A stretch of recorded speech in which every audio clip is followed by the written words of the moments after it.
మళ్ళీ ఎందుకు తిరిగి వచ్చావురా? నా చెల్లి వదిలేసిపోయావు కదా, పోయినాడు అంటే పోవచ్చు కదా. వదిలి పెడతాను అనుకున్నావా? ఎంత తెలుస్తా మా పరువు తీసావు కదరా. ఏమయ్యా మీరు ఎవడ చెల్లికి మీరు వదిలి పెడతారా?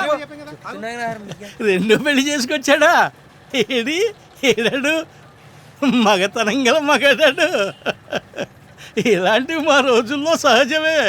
ఏం లేదు, అమ్మాయి కొంచెం మోటుగా మగాడిలా ఉంది. అయితే ఏంటి ఇప్పుడు? మా అమ్మ కూడా మోటుగానే ఉండేది. మోటుగా మగాళ్ళలో ఉన్న 10 మంది పిల్లల్ని కనలేదా? మా తాత కాపురం చేయలేదా? మనిషి కాదు, మనసు ముఖ్యం. ఇదిగో సీను, ముందు తను తీసుకెళ్లి చెట్టు కింద కూర్చోబెట్టు. నోటికి వచ్చినట్టు ఏదేదో వాగుతున్నాడు. అలా బయటకెళ్ళి మాట్లాడుతున్నావు. వినరు ఆడవాళ్ళు, వింటే కాపురాలు ఇలా ఎందుకు తగలాడతాయి? ఈయన కట్టుకున్న పాపానికి రోజు నా ప్రాణం తీస్తున్నాడు.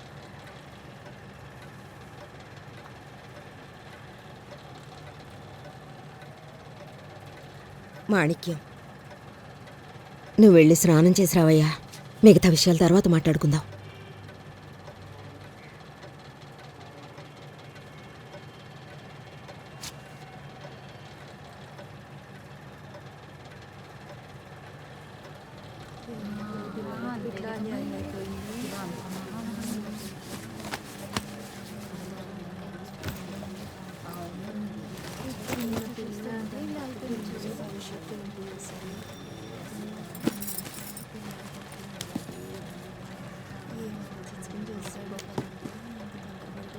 ఏంటే జ్యోతి, నీ తలరాతి ఇలా అయిపోయింది.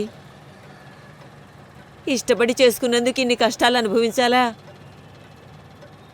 తల్లిగానే నీ మాట చెప్పకూడదు. ఇన్నాళ్ళు ఎదురు చూసే కన్నా ఎవరినైనా తీసుకొని లేచిపోయి ఉంటే బాగుండేదే.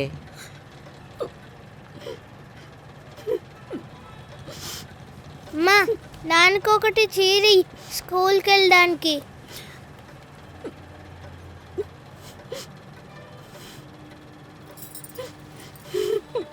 పెళ్ళైన కొత్తల్లోనే రాత్రి అయిందంటే చాలు మామూలు ఆడపిల్లలాగా ఆ నొప్పి ఈ నొప్పి అంటూ తొందరగా పడుకునేవాడంట. అప్పుడే జాగ్రత్త పడి ఉండాల్సింది మనం. అలాంటి మొగుడిని పెట్టుకుని మన జ్యోతి రాజాబాబులంటే ఒక బిడ్డని కన్నదంటే పెద్ద సాధననే చెప్పాలి.